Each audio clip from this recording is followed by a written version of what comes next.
Hi, my babies. What's going on? I came across this video, right? And it's that me and Susie have had for so long.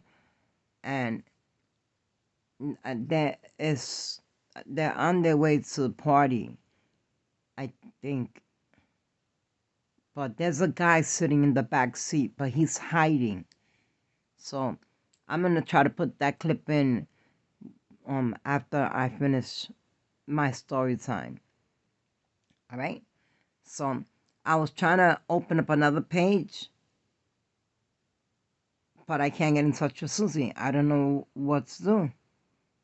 I was trying to open up another page called Unwind with Wanda and Susie. Everybody get their wines ready, and I'll do story time twice a week. And I hope you guys like it, because I see that you guys are liking it. I went up 11 subs. So, and I haven't got on camera yet. I want to do it on camera. So bad. I want to. And it's not because I'm not dressed, because I'm fully dressed. I just ran in the door because I needed to do this, because I want to clean, and then I want to cook, so I could be back at 4 o'clock in the afternoon to help the doctor with a surgery. He's gonna be removing a couple of teeth. If you've learned to work with blood, seeing blood doesn't do anything to you anymore.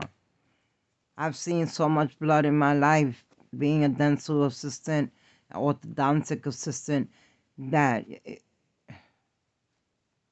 periodontist, being a periodontist is being a dentist. And I've seen people get their whole mouth taken out and all the blood, and I've seen it all. Anyway, let me get to story time before my camera goes. All right, so we were at, I was giving it, no, we were at Jesse, my friend, Jesse. Everybody was going to go home for the night, and the only one that I was going to say were the news reporters, Ted Skousen and his crew, and every other channel, but every other channel stood downstairs. So anyway, Ted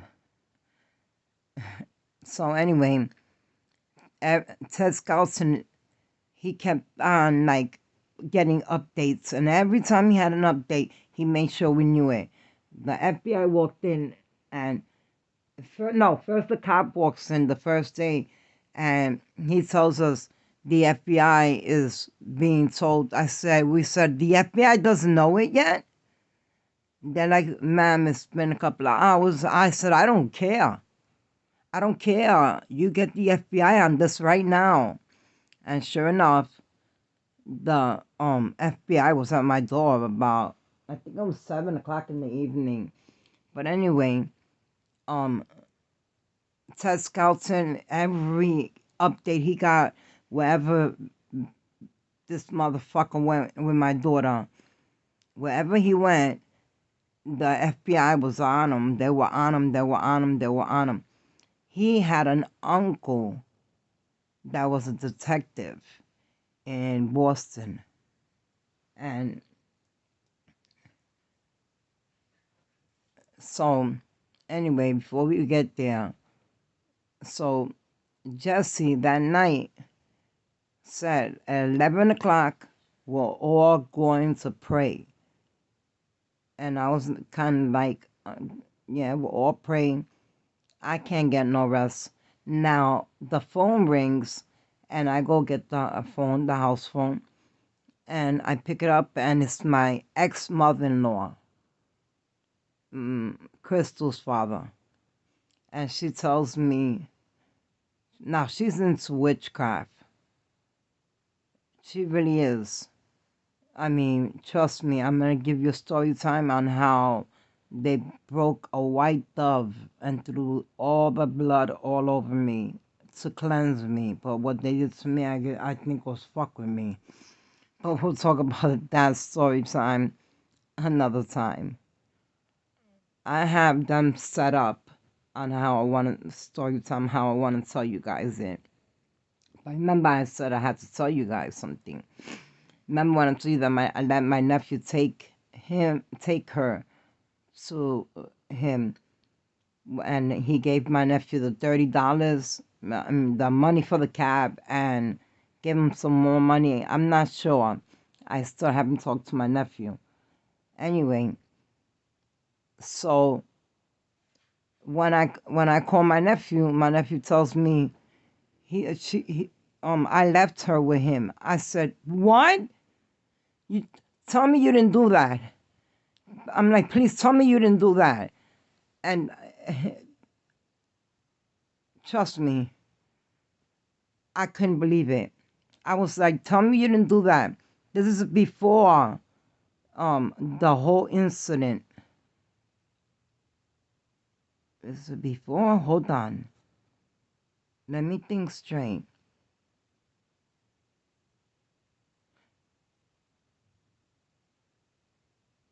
Oh, this was before everything happened. Before. So I didn't want to, I didn't give him my address. Remember, I told you the lady next door who became my mother, she gave him my address because he lied to her and he said, I don't know how he got I know how he got my address. My stepsister, yeah, she gave him my address because she was so jealous of me. I promise you. She was so jealous of me.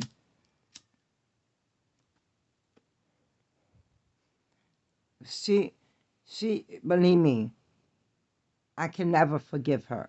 Never. I never want anything to do with her. Nothing ever. That's all I'm going to say about her. Because she knows what she did. Because of her, my daughter got kidnapped. Because of her, I got sliced up. Because of her. Because of her jealousy.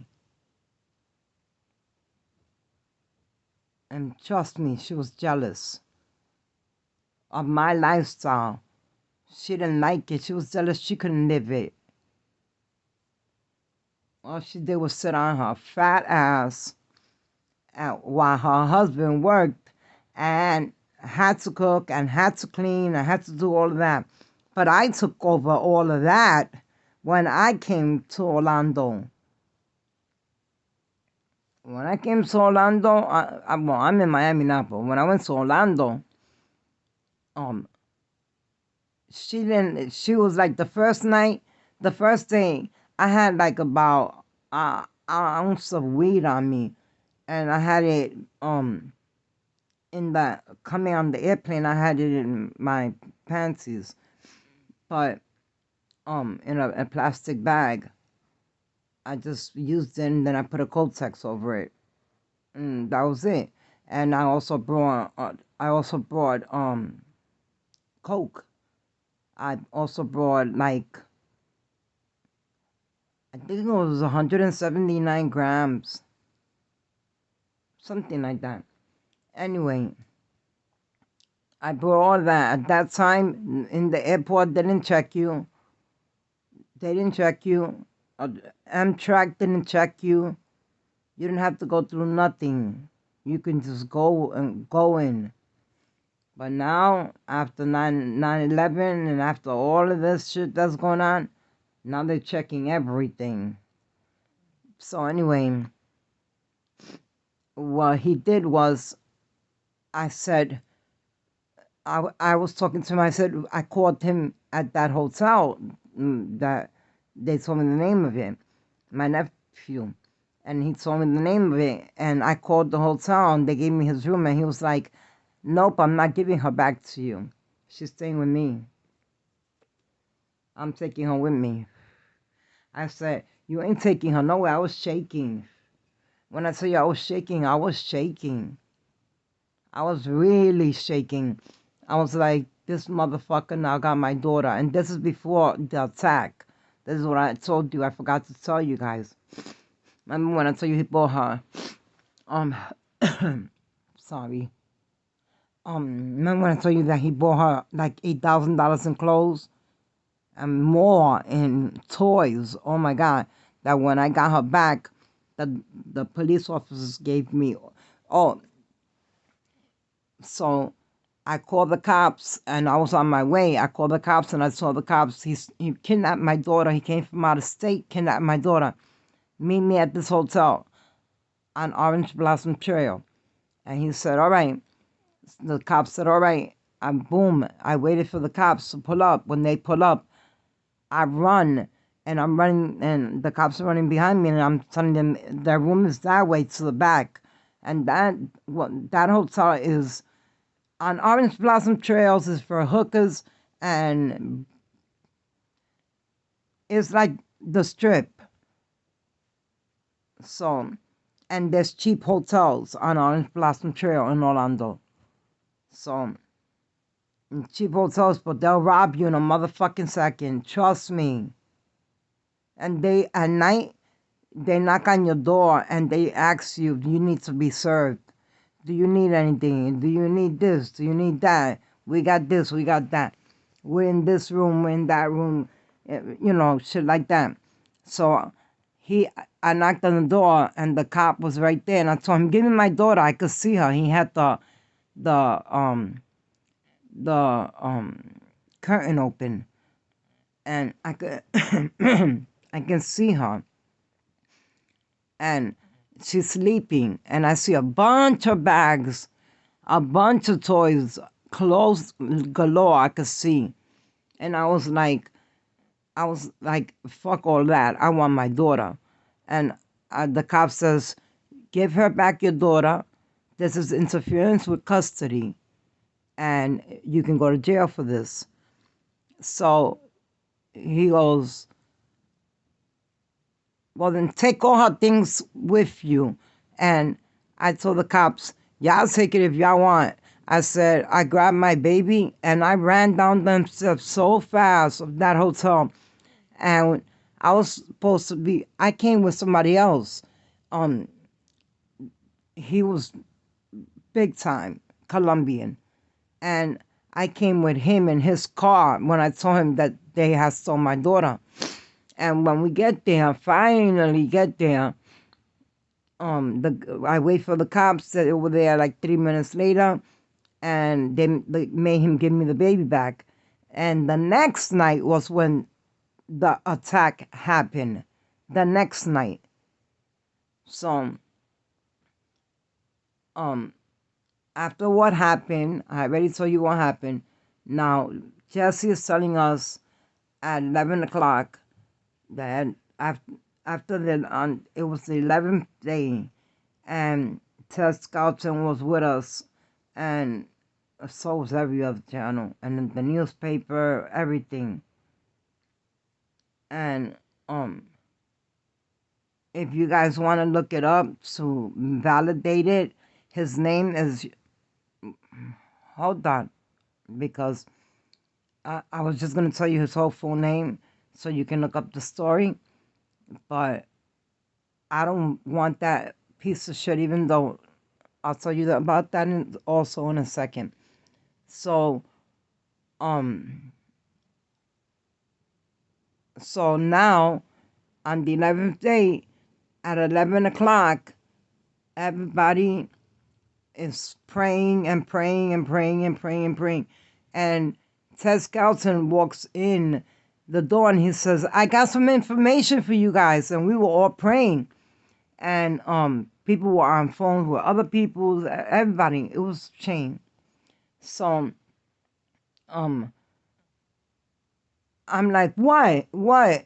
And he said, he's turned himself in. And I'm like, where's my daughter? I don't give a fuck about him. Where's my daughter? And I'm looking at Ted Skelton, and I look at the man that I'm with. To me, he was my husband, And when when Ted Scoutson said he just turned himself in, I think I fell on the floor. I know that the man that I was with grabbed me because I fell, and when I was falling, like turned on, I see my sister Maddie now. Me and Maddie, oh, forget it, we're best sisters. I haven't seen her in a little while, but we went everywhere together, everywhere. And when I turned around, I saw my sister Maddie. Um, I could see the relief in her face, and I could see it in her chest. Like she was like she let go of her air, like she could finally breathe again because she was with me every moment of. Forget it. She didn't leave at all. And her sister, the one that I'll never talk to again, which is the one who gave the address to him. I thought it was the lady next door, but no, it wasn't. It was her, and I'll never forgive her. But anyway, my sister Maddie was there, and when I know I was falling, like I couldn't believe it, and I thought he was gonna tell me, he shot your daughter, he killed him. I mean, he shot your daughter, and he was gonna kill himself or something. I thought something like that was gonna come out of his mouth. I just stood looking at him, and I just like went down. But I saw my sister Maddie turn her around. She had a scarf on, and I saw her grab her scarf and just like relief, like I could see it in her face. And I grabbed the husband at that time. I haven't said husband, I've been saying the person I was with, but he was my husband at that time, and 12 years. And I said, I didn't even want to hear the rest. I thought he was going to say he did something crazy and wild. I was like, oh my God. And he said, and they took your daughter. I said, who? They said the police took your daughter, and now she's in an orphanage in Philadelphia. I'm like, what? An orphanage? It sure was an orphanage. I'm sorry. I tell you, it really was. I want a cigarette. I was smoking a blunt. I wasn't smoking a cigarette right now. But now it's time for a cigarette. After you smoke a blunt, you gotta smoke a cigarette. So anyway,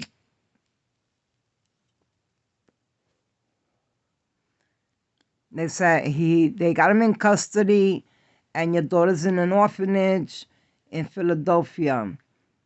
I'm like, what? Let me tell you something. My sister Maddie, Ted Scoutson,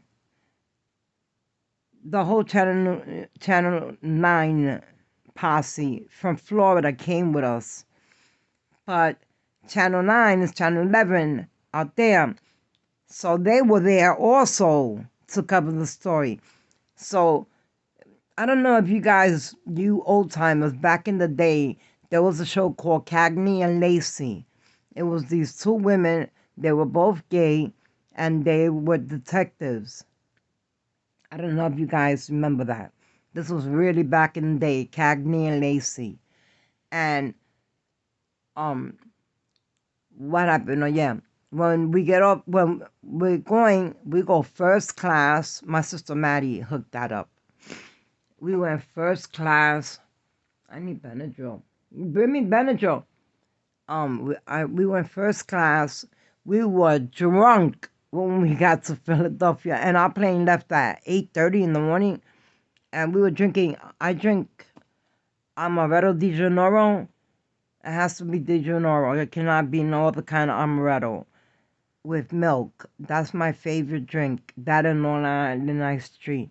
Iced tea. I'm sorry, but check this out. Try if you never tried it. Amaretto di Janeiro with milk. Or just amaretto and milk, but I like the expensive amaretto.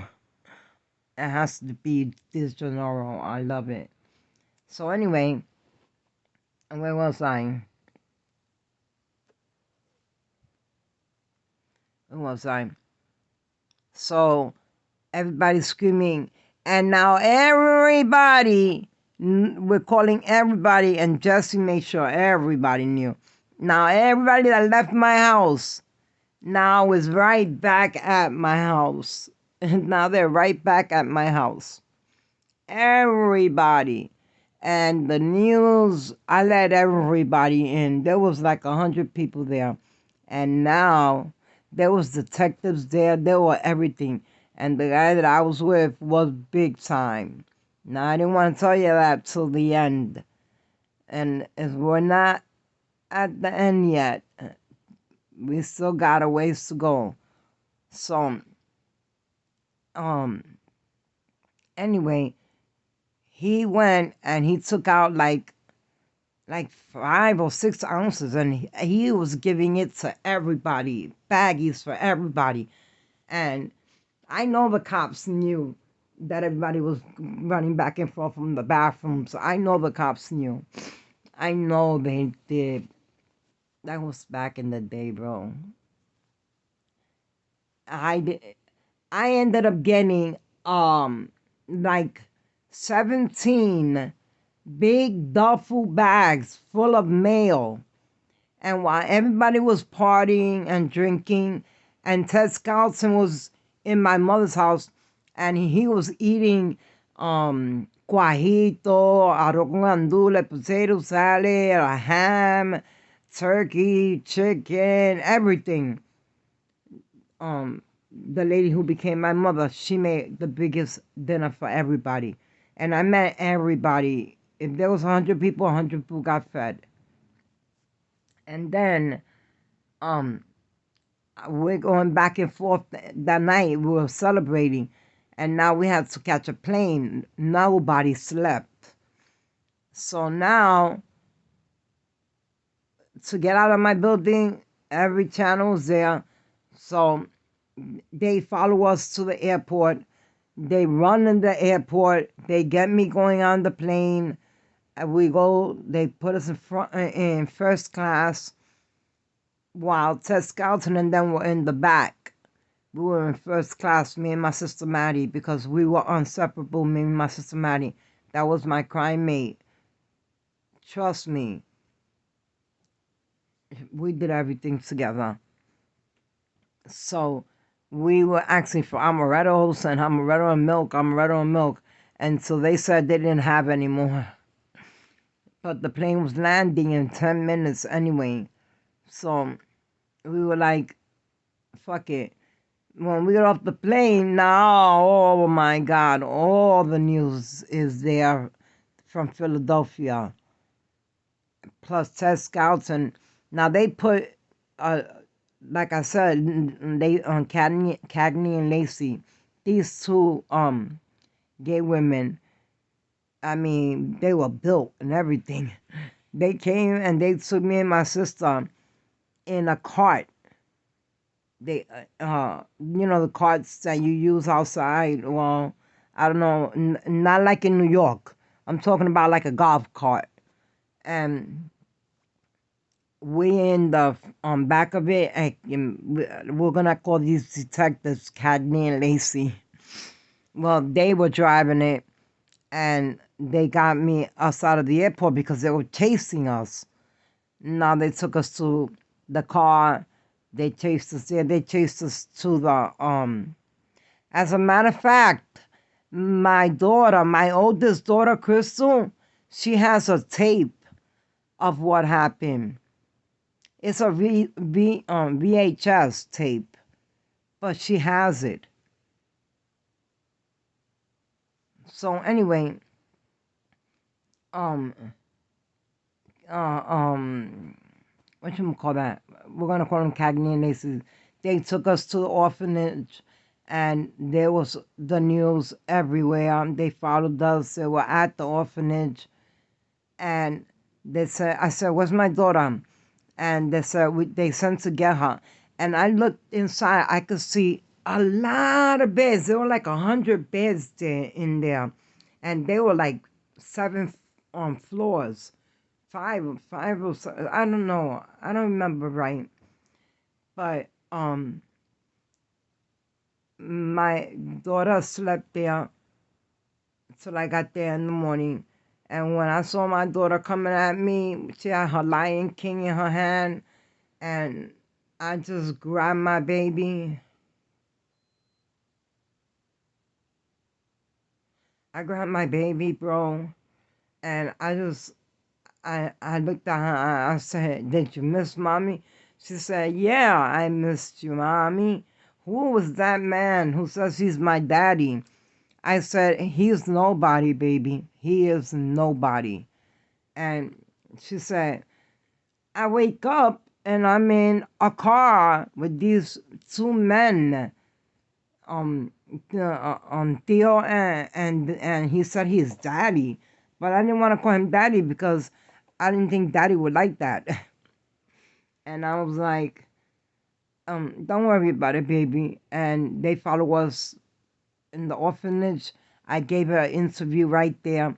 They were like, "Are you happy?" And I looked at them and I said, "Now that I have my daughter back, yeah, I'm happy." And um, they couldn't believe she was mine because my daughter looks black, and I'm white as a ghost. So they were looking back then, even though it wasn't. It was a long time ago, but it wasn't that long ago. But they looked at me and they were like, "She's your daughter."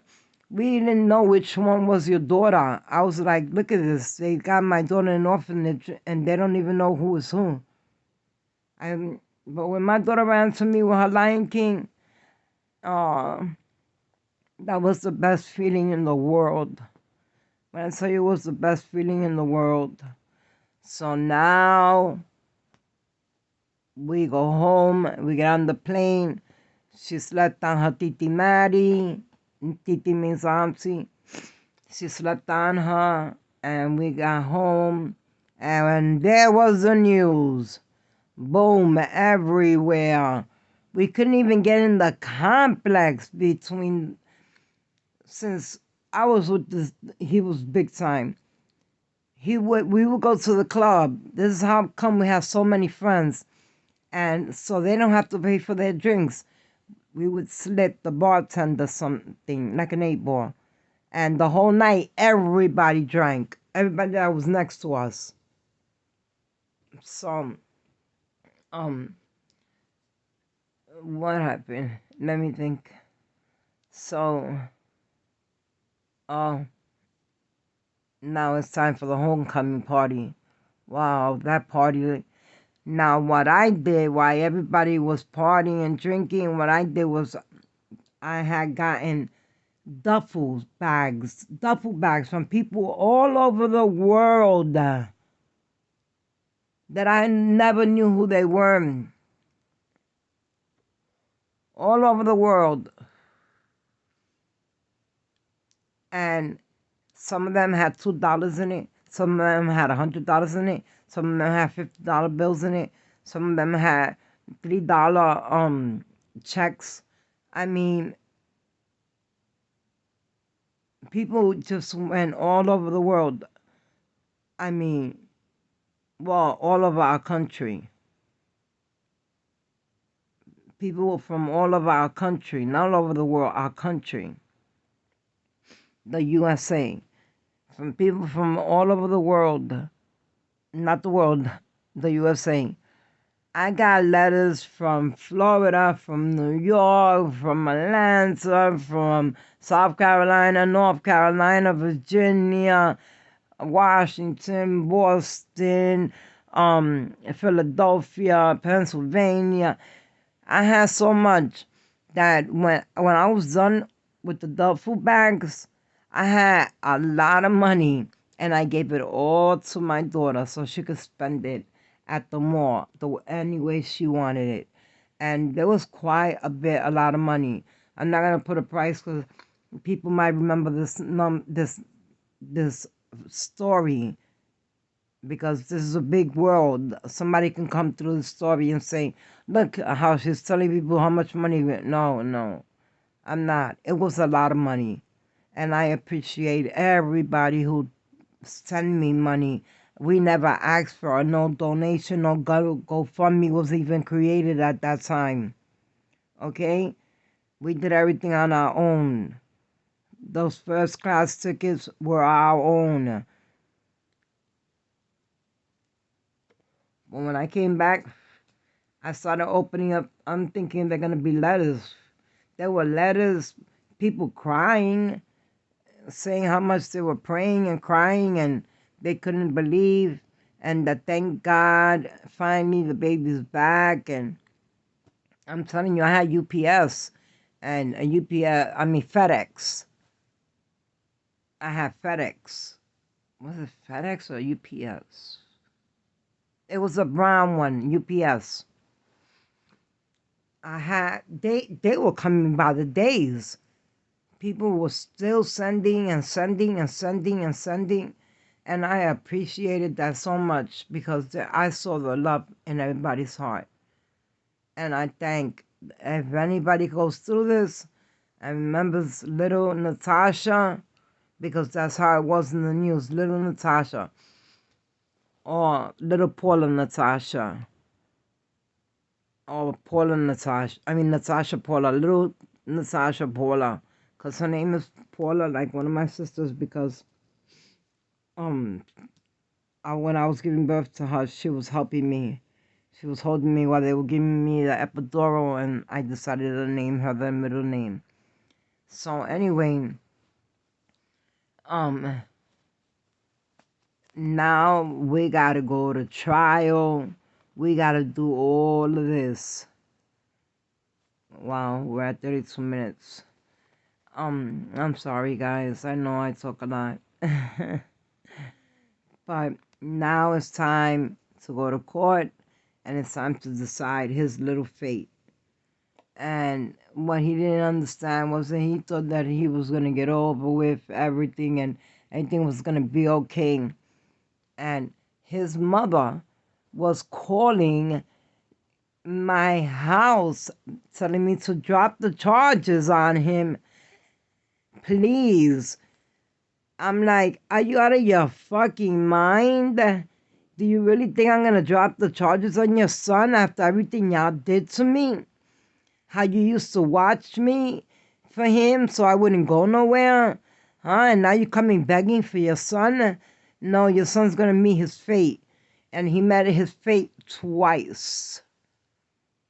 Because when we went to court,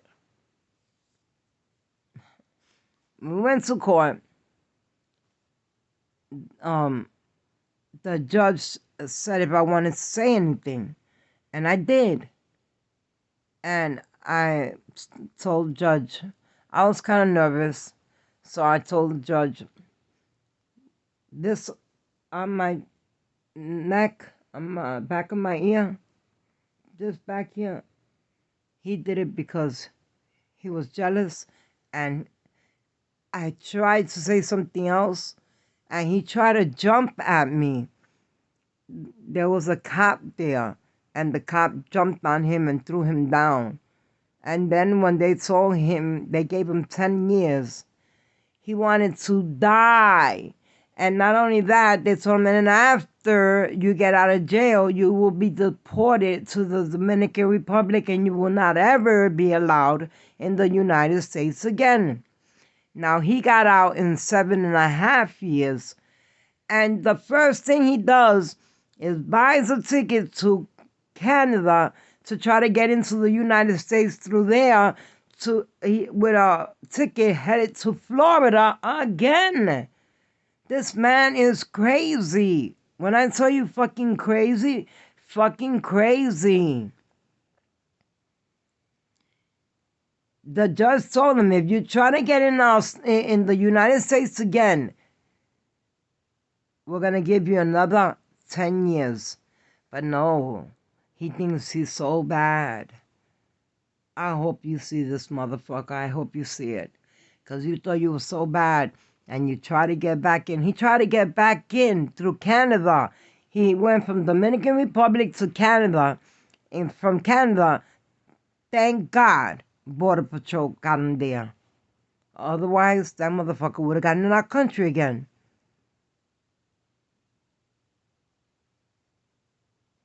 Thank God there was a hole for him there. And now, how many years they gave him? They gave him another 8 years.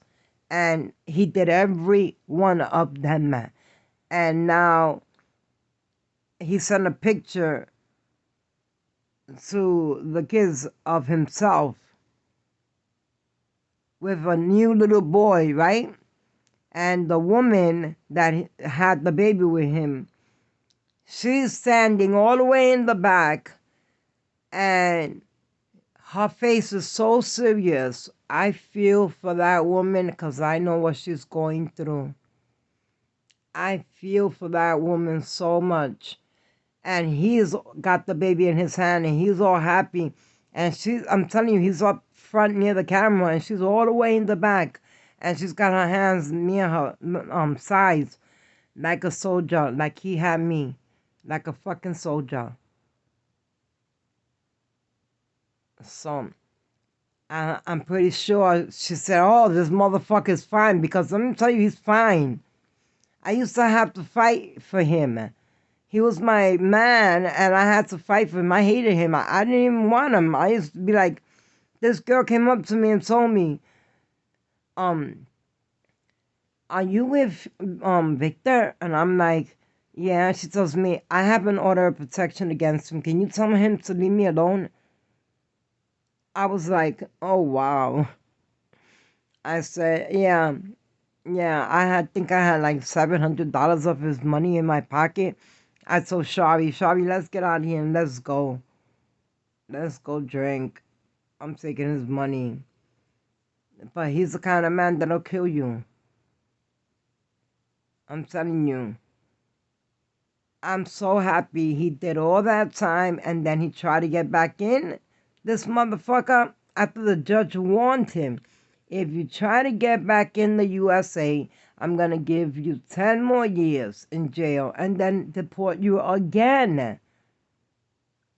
But that motherfucker, he went to jail there, just got out not that long ago, a couple of years ago, got out, and now he's with that girl, and I feel so sorry for her. I looked at her face in the picture, and I'm like, poor fucking girl. I could see her look. It was the same look I used to have. Well, guys, I have told you that story time. I have so many stories to tell you. And I keep saying I'm going to come on camera, and I don't. This time I ran in and I threw off my heels and I just threw myself on the bed because I had to finish the story for you guys. And I hope you're enjoying these stories. I'm going to start hooking up a table and everything, and I'm going to make it look nice. And I'm put some lights on it, and there I could sit and do my story times. Because I have so many for you guys. And they're all so crazy that you're all going to love them. And thanks for staying till the end. Whoever did, thank you. And if you just went by this video and you saw it, like and subscribe, please. And guys, we went up 15 subs with story time. We did. I love you guys. All right? Listen to me. I have that piece of that video. Should I put it through here or put it through it's a 5-minute video, so I might put it at the end of this. Now, I have a story for you guys, a really good story. You guys are gonna love it. And you're also gonna be like, oh shit, oh my God. Like I told you, you would be. And I kept you guys entertained for 4 days in one story. So imagine the stories that I got for you guys. And they're all real. They're all from my heart, and I'm sharing it with you guys. Now, what you guys didn't know was I wrote the book. Everything that I'm talking about, I wrote a book, and I never published it.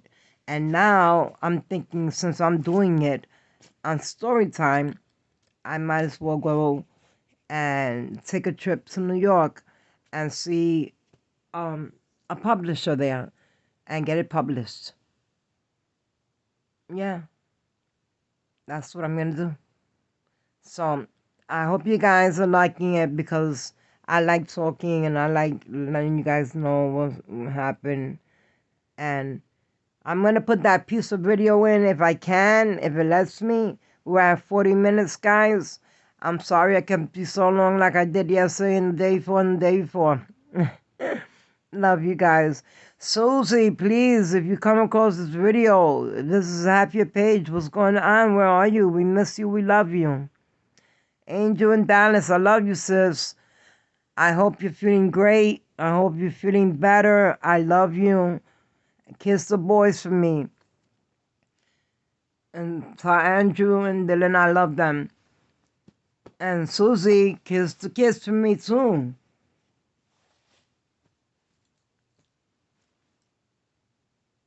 I just want to say bye and thanks for listening to the stories that I gonna be telling you guys.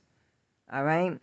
So, should I open up another page, guys, for just story time?